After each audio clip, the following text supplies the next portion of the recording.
Agora a gente fala do noticiário internacional. João Vieira, editor de internacional da Band News TV, já está com a gente aqui no estúdio para falar sobre o Papa Leão XIV, que teve uma conversa, uma primeira conversa com o Volodymyr Zelensky, presidente ucraniano, Papa que veio falando nos seus primeiros pronunciamentos agora, né, depois que foi escolhido de fato, falando sobre os conflitos ao redor do globo, e esse é um dos conflitos acontecendo nesse momento na Europa que envolve a Ucrânia, né, João? Boa tarde. Exatamente, Renan. Muito boa tarde para você, para o Frumento, para todo mundo que nos acompanha aqui na rádio Band News FM. Aparentemente foi o primeiro telefonema feito a um líder internacional, ou recebido de um líder internacional, do Papa Leão XIV.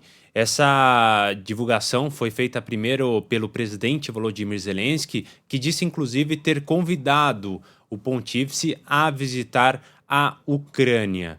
Essa é uma sequência de ligação que está ligada, relacionada também ao Papa anterior, né? O antecessor, o Papa Francisco, que muitas vezes se colocou a favor do diálogo entre Rússia e Ucrânia e se colocou principalmente como, de certa maneira, um defensor da Ucrânia e dos ucranianos. Chegou até certa vez a receber lá no Vaticano uma bandeira com assinaturas de soldados e de civis ucranianos que estavam ali no fronte da guerra ou muito próximo, né, aos bombardeios feitos constantemente pela Rússia.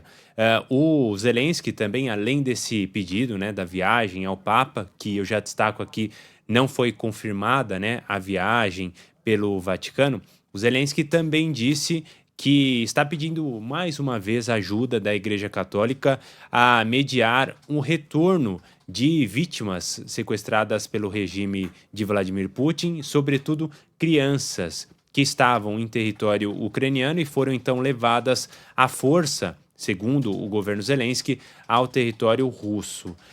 O Papa Leão XIV, como claro já era esperado, defendeu a paz, mais uma vez, vem falando muito nessa palavra, inclusive no momento em que ele saiu ali, né, na Basílica de São Pedro, foi uma palavra repetida várias vezes e desta vez também pedindo o diálogo e o fim das guerras no mundo, com grande destaque a esse momento na Ucrânia. Ao mesmo tempo, já incluo aqui um outro tópico em relação a guerra, porque na quinta-feira é possível que nós tenhamos um encontro, o primeiro, aliás, entre Volodymyr Zelensky e Vladimir Putin.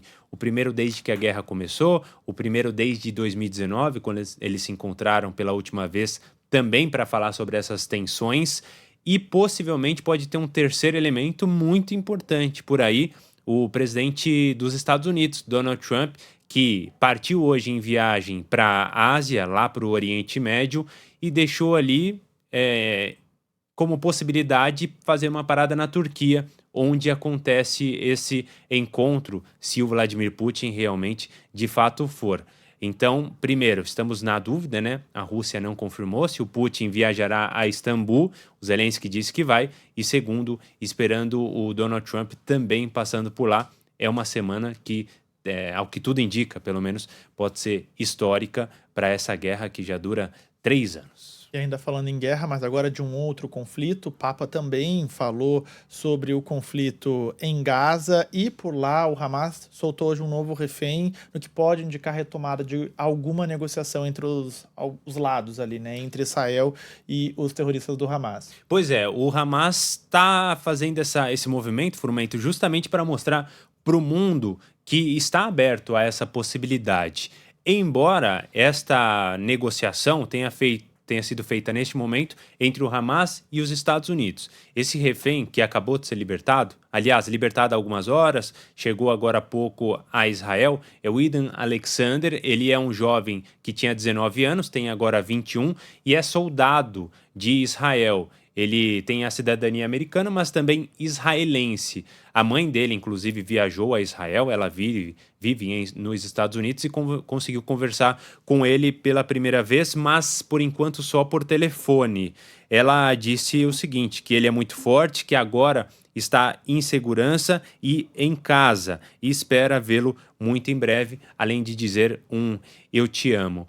O Idan Alexander passou 584 dias lá sob o poder do Hamas, sob o comando, e pela informação que nós tivemos dos primeiros testemunhos dele, ele chegou a relatar que foi torturado, ficou preso em grades e também em uma jaula improvisada pelo Hamas, mas muito em breve outros relatos devem ser feitos por ele. Ele agora vai passar por uma série de exames médicos, né, naturalmente, e com isso cresce a pressão também contra o governo Netanyahu, porque, como eu disse, foi uma negociação feita entre o Hamas e os Estados Unidos e a população, parte dela pelo menos, agradeceu, claro, essa libertação, mas está dizendo o seguinte, olha, parece que os reféns que têm cidadania americana têm preferência, e nós, israelenses. Como se fossem Então, mais importantes, né? Exato. E isso está pesando bastante sobre o Netanyahu, que já vinha sofrendo, né, um descontentamento há muito tempo da população israelense, que quer o retorno de todos os reféns, sejam eles vivos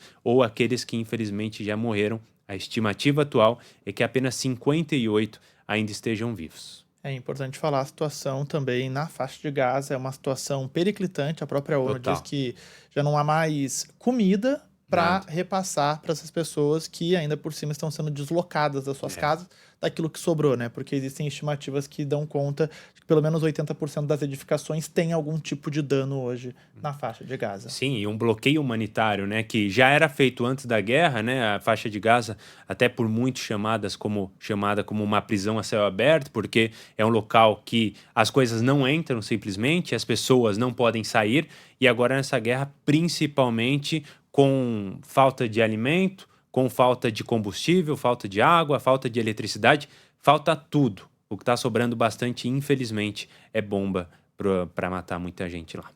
João, obrigado pelas suas informações. Bom trabalho. Valeu, até mais.